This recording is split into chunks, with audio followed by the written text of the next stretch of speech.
బిడ్డ నీ tube light వలగొట్టే బాధ్యత మాత్రం మేము తీసుకుంటాం. ఆయన చివరికి దివాలా చెడి యూట్యూబ్ ఛానల్ పెట్టుకుంటామంటుండు.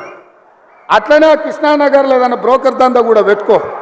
అది ఇది రెండు కలిస్తే బాగానే నడుస్తుంది నీ వ్యాపారం.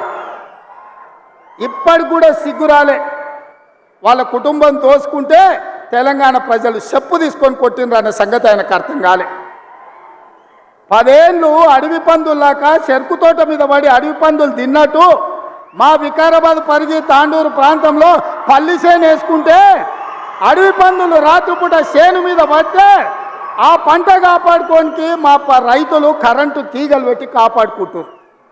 అట్లనే తెలంగాణ ప్రజలు అడవి పందుల్లాక తెలంగాణ మీరు తెగమెక్కుతుంటే కరెంటు వైర్లు పెట్టి మిమ్మల్ని కరెంటు తీగలకు బలిచ్చి ఇవాళ కాంగ్రెస్ పార్టీని అధికారంలోకి తీసుకొచ్చారు.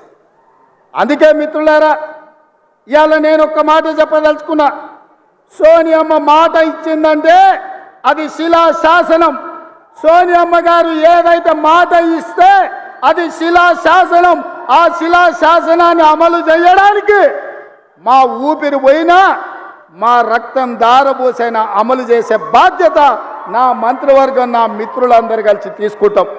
ఇవాళ ఇచ్చిన మాట నిలబెట్టుకోవడానికి కాంగ్రెస్ పార్టీ సిద్ధంగా ఉంది.